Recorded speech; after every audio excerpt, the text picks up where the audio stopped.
Hello YouTube viewers, welcome to my channel S2T. In today's show, Future Friday, we're gonna talk about health monitoring. So let's dive right into it. Now, first thing you have to understand that if there is any sector that is big, that is huge, it's health sector. Health sector is so huge that you will be surprised that you combine most sectors, they still outpass it. It's like it's huge. It's ludicrously big. Now, the demand for health sector is also growing up exponentially. There are two primary reasons for that. First, our population is growing, which is good. Then we are living longer, which is good. And both of them are taxing our health system because more and more people are being added, but lesser and they are lasting longer. So health requirements are going drastically up. So it's like earlier you needed one hospital, now you need 500 hospital per large city. So things have escalated, so to say. And this is one thing that money cannot buy. Like you can buy health treatments, but you cannot buy health. So right now our technology, quote unquote, it's in such a place where it's like, okay, something bad happened. Let's say you had damage with your spine. What we can do right now is we can lock that damage to that point. It's like, okay, let's say it was damaged to 50%.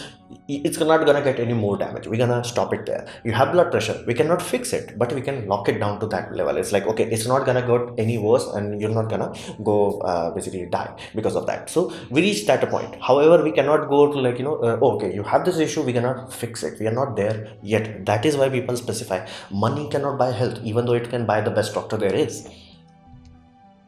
Now, the problem aspect of it is something much more deeper at this point in time, simply because many people have a very poor context of life, basically life expectancy, and it's not their fault simply because the science and history do not teach us that. It's that the harsh reality of it is that pre-industrial revolution, you would be lucky if you made out to 30, not because like oh you crossed 31, it's like that's not the case. The reason was that something else will kill you, one way or the another, one infection or the another, or just so many wars. Like people think world wars are huge. That's absolutely the only difference was there was so many people fighting at the one time.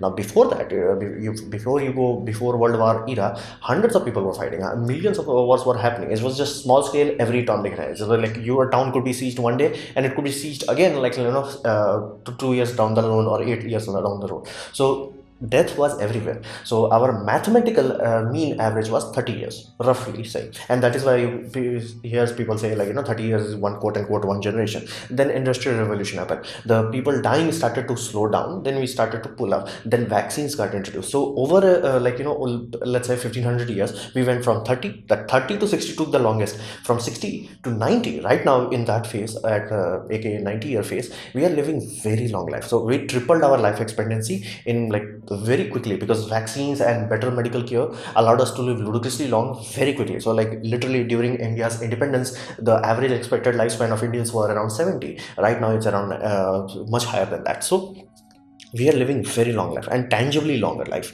Now, we reached a point where diseases are no longer our worst enemy. We no longer have like, oh, polio is killing your child, or chickenpox is killing people, or hepatitis, or this or that. We are no longer in that phase. That was like enemy level number one. We got that. We are like, we got this, bro. You're not an issue. We got this, and that is why the Ebola scare was not such an issue. It's like we got this. We handled it. Like we got this.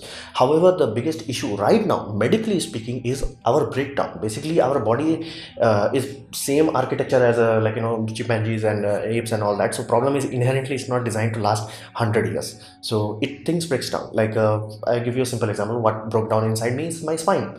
Now what happened to me? Like did I hit a car accident or something bad? No, I was sitting in a chair inappropriately and boom, my spine is like, okay, I'm out, peace out. Now the only thing doctors could do is like reduce the damage. Like they could be like, okay, this is your damage, we're gonna lock it down there. Thankfully it was not so severe that I did not need surgery, but it was manageable. So things like that happen to all of us. It's like something inside you will break down. Maybe it's a anti-friction pad between your knees that could wear down. You could have a scenario where heart gets damaged. Something like that happens. We have chronic issues basically, or your blood system is no longer working properly, or your muscles are not working properly, or your nervous system is not working. Like we have breakdowns. We no longer have like, oh, this disease is hurting us. We have like, oh, your blood glucose management system is no longer working. We have breakdowns as an issue right now, not diseases.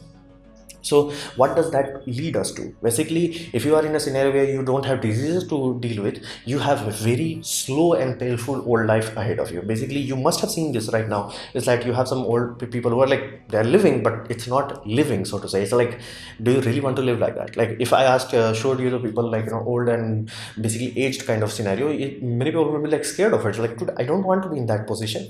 And I can understand it's not living. It's just like, yeah, you are alive. That's it. So people don't want that. And the irony of it, the problem, what like really hurts us is that we can cure it if we knew.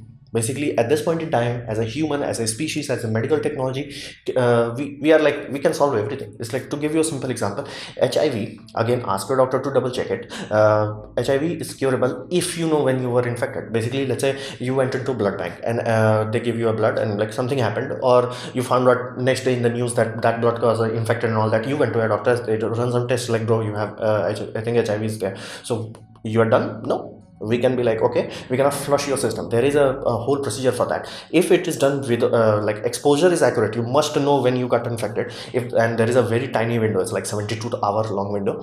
So let's say in 48th hour you got that treatment, doctor got it, like everything is on fire, everything is like, okay, we're gonna do this now, you have the money, you got the insurance and all that, they can flush your system.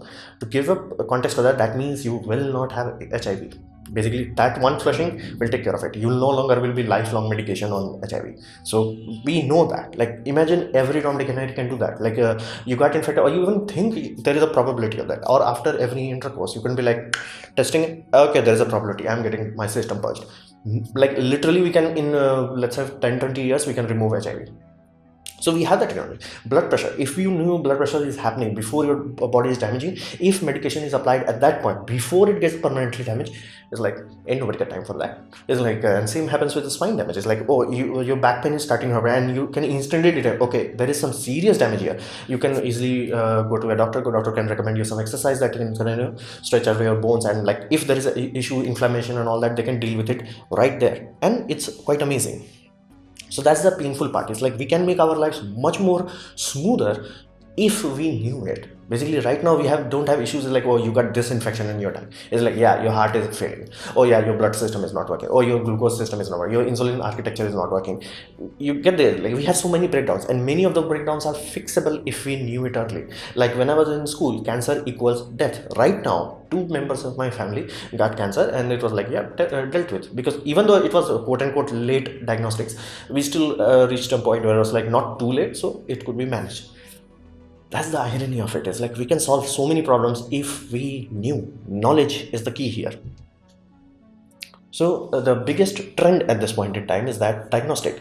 How the heck are you going to diagnose it? The primary fluid by which we do diagnostic is blood. Now, problem with blood is that we cannot afford blood testing. And when I say afford, I do not mean financially. I mean physically. If you have seen a complete thorough blood testing, I'm not talking about like, okay, this specific thing, then they need a very little amount of blood. But if you want to do comprehensive testing, where like you are admitting in the hospital first time, they do not know what's wrong with you, they're going to do comprehensive, like complete 100% scan of your blood. Then they're going to take vials and vials and vials of blood. And like I'm talking minimum 3 vials, and it's painful. On top of that, it's not something you can do again and again. It's not something you can do like every week. It's like blood donation takes your body like very long time to recharge, like not very long, but you get the point. There is a recharge time. Now imagine you need this kind of blood screening every week. Yeah, you take from that. So we cannot afford this kind of blood test. And not to mention the science is there, the technology is there. The problem right now, it's inefficiency. We are not very efficient with the technology that we got right now. However, many people are already working on it, and first improvements I'm reasonably sure you must have seen is that we have finger prick kind of technologies where you can actually reliably get blood glucose level. Now you may say that's only one vector. That's absolutely true, but there are some systems that are in development right now that can give you 10-20. Now that's nowhere near where you can get like 300 or that, but it's better than one. And if you have 10 vectors of telling you like what your general health is, they can narrow down what diagnostics you're gonna need. Like they can narrow it, like, okay, instead of this zone you have issue in this zone, now only do the blood testing for that zone. That saves a lot of blood. So we have to become efficient. We do not have any issues like, oh, we do not know what to do. No, we know it, we got this. Like it's under control. We just have to become efficient. It's like, your mobile phone in like very early on also had the same battery as compared to your current mobile phone. Only difference is your current mobile is much more efficient with it. So it's like you could have 10 watt hour battery in your very old mobile phone versus your current Samsung Galaxy Ultra. It could be more or less the same 10 watt hour, more likely or less. So we have to become efficient. Now there are some very painful and sad exploitation of this, and you must have heard about Theranos. But again, the technology is sound. We are working on it, we are refining it, and we are becoming improved to a point where people with tangible experience are telling we are literally 5 to 10 years from second gen of these puppies. And we're gonna have a point where like 10-20 steps of verification would be done, and then you're gonna have, at least in lab, rather than needing this, they're gonna do first a preliminary test, and after that preliminary test they're like, okay, we only need 1 vial of blood rather than like 4 or 5. So lab on a chip is the next evolution of miniaturization technology. Basically, how we miniaturize processors, we're gonna miniaturize the lab. It can be done, physics is not stopping us. Now that's blood. Again, blood is serious thing. You do not take blood lightly. Even pin pricking. And now imagine doing pin pricking 4 or 5 times a day, for like every day till you live. That's painful. And I've provided the video down below where you can see people, diabetics people are like, yeah, I'm not gonna do this is way too painful. And you may like, hey, that's pen prick hundreds of times. That's really painful. So they're buying instruments that directly put a needle, quote unquote, a sensor in their bloodstream directly, and that way they can get continuous blood glucose measurement without pin pricking. Now that's true, absolutely, it works amazingly. Now that would be what we classify as surface level. So it's not harming you in such a way where it's gonna drain blood from you, but it's still gonna give you very accurate results. There are many biosignatures like that, and one of which you must be aware of. It's like urination and testing pregnancy. It works, it's a known technology. It's just that there are so many vectors in this. Like, oh, you can test this also. Like, I'll give you a simple example. How about testing the glucose level of a person? You're like, what the hell? Tada! This is a system that utilizes your saliva to do your blood glucose testing. No pin pricks needed. It's a real device. It's soon will be released in the market. Right now it's available. It's just too expensive right now. But you get the point. It's a real technology. It's here. And more people are jumping into it to refine it, to double check it, quadruple check it. And once it reaches the open market and competitive market, price will drop. So there are so many things that can be done just by without even touching your blood, that it's quite amazing. Recently I have provided the TED talks down below where you can see just by taking fluid from your skin. I'm talking skin fluid, not blood. Skin has it's the biggest organ in your body. It has more than enough circulation things going around. If you can get that fluid out of and you can analyze it properly, it can tell you so many data that we thought was useless, but now with the current analysis we're like, dude, that's telling us this is gonna happen, and it happens after a while. So you're getting it. Like, there is so much data that we are not collecting it now, because it can allow us to precurse the data. It's like, okay, cancer cells, when that happens, they start to send out certain RNA. That RNA triggers a certain response from your skin cell. If you knew that, you can know that person is gonna have cancer before they are like start coughing blood. So you have to understand that there is so much data there. If we can analyze out, like analyzing pH level, analyzing skin temperature, hundreds of things that can be done, which you will think right now is no longer issue, simply because we do not have disease like where you're like, okay, you have this disease, that means your skin pH level will be right. It's not there, because right now our medication is like, okay, you are about to die, then you go to hospital. It's like, oh, your fever is too high, it's been there like 3-4 days, then you go to hospital. So there is a lot of precursor data. If we can collect it, analyze it without harming the individual.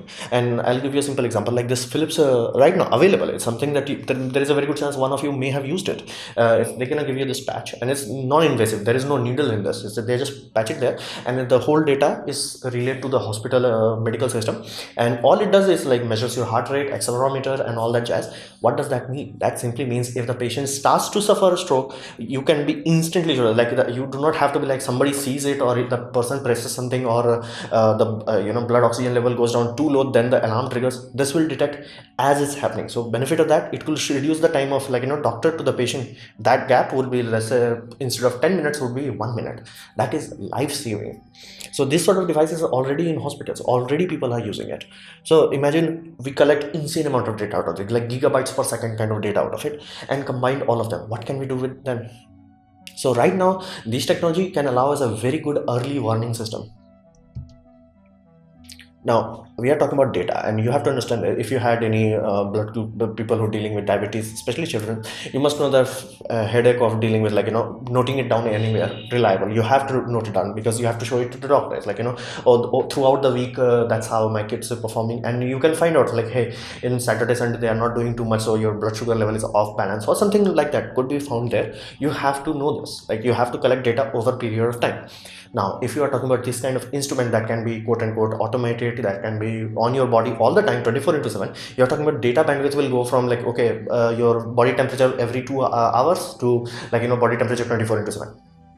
So the moment that 24/7 happens, the data requirement, or you will go from 1 or 2 megabytes to 500 megabytes or gigabytes. So we have to create a new level of EMR, electronic medical record. Right now, our electronic medical records is low level. We have to make it to the next level where it can handle that kind of data. So the data would be like, this is data of 1 week before entering into hospital of your normal technology, like, Fitbit, heart rate monitors, things of that nature. Then this is like the high bit data of, like, exactly every single measurable thing in that week in the hospital, then afterwards. So that amount of high data requires a large amount of infrastructure upgrade. Basically, servers have to be improved, the whole ecosystem has to be created and secured, and then AI will do its magic. Because right now the data could be so huge, it could be like, dude, there are many diseases that have overlapping symptoms, and it's a hell of a headache for a doctor to deal with. Many times they just try to treat for the both because it's really tedious. Ask any doctor, it's like, how many diseases have overlapping systems? The answer would be all of them.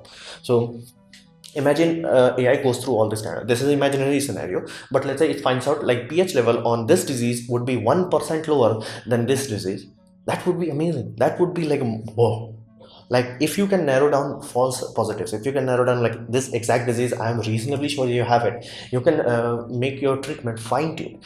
The damage to your body, if done, like, done because of maltreatment or incorrect treatment, is serious. So it's not something that, like, oh, it's not so much of a deal. It's a big deal. So AI can sort through that kind of data. Can a human do that? No, simply because human will not live long enough. You're gonna talking about, like, 24/7 data for, like, hundreds of patients or even millions of patients. That amount of data cannot be sipped through humans. So new links and causation would be made. Like, we will not even think about it. Right now, there will be no literature that will match up what we're gonna have after 10 years. We're like, oh, if your skin, this has happens after 5 years, do that, like, check for every 5 days continuously, and 6th day you can be damn sure that this person is gonna deal with this or is gonna have this kind of issue. So there are many unknown basically links and causation that we will not found, because it will be there in the data, but how the heck you're gonna extract that data out of? So we're gonna need AI for that. And you have to understand that the core reason why I specified this is such a big deal is, right now we cannot do reverse gear. It's like, oh, you have damage, okay, we're gonna lock it there. It's like we apply brakes to our car.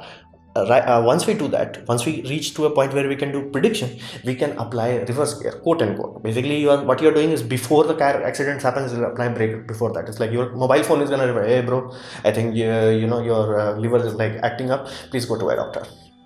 So the amount of data we're gonna gather, it's gonna become exponentially better, simply because more and more and more and more people will add to it. More and more refined, accurate, precise data we're gonna get out of it. So what we can expect in the future? Again, this episode is Future Friday. So you have to understand this. At this point, as in 2020, we are in development phase. Things have been made in labs, things have been done, and we know for a fact the science is there. It's like, math is there, math checks out, the engineering checks out, we got this. Like, things can be done. So we are developing. Then we're gonna go into large scale testing. As I specified, that saliva based blood glucose system will soon hit the market, or there is a very good chance it's already in the market, but only for rich people. But right now it's very expensive. So again, once we have large scale testing, we're gonna go into huge data gathering. Now, huge data gathering is necessary because, again, our current medical infrastructure is not built for handling, like, big data like Google. So that has to be upgraded. After that, we're gonna do testing prediction models, like, AI, doctors, all that jazz will come around, and it's like, okay, we think this individual is 89% likely of developing cancer in next 2 years. After 2 years, the person comes in, like, bro, I have cancer. Okay, once we reach that, the point where you're gonna predicting and reliably checking it, it's like, okay, we had this prediction and it's 99% accurate, then we're gonna have a healthier future. That would be the end goal. That would be around 2070, and we're gonna have that where it's like, cancer will become, who cares? Because right now, I'm like, cancer went from a horror story in my school life to like something that two family members had, and it's like dealt with. And same will happen with blood pressure, sugar, diabetes, I think they are same, but you get the point. It's something manageable. Once we have a prediction capability, we can stop health from deteriorating. We're like, bro, apply brakes now. So that will lead to amazing thing. Not some nanotechnology which is gonna do like magically repair our thing. I'm not talking about repairing. I'm talking apply brakes before it gets bad. Imagine thinking this way, like a normal sensor you're gonna have in your watch, and that detects is like, hey, dude, your spine is in bad position. Go to a doctor now before you're like me, stupid like me, and I suffered the pain, because by the time you receive the pain and it's like repeating every day, yeah, it's too late by that point. So most things in medical industry is like that. Yeah, you're detecting it's too late. So removing that statement too late is gonna save us all. So I'm quite optimistic about the future. So this was my presentation on health technologies in the future. I hope you liked it, learned from it. In that case, please click the like button, share it amongst your friends. That will help me a lot. If you didn't like it, didn't enjoy it, I'd urge you to press dislike, press it twice to show me an extra disappointment, and please leave a comment because I try to reply to all of them. Subscribe, press the bell icon if you're free, and as always, thanks for watching.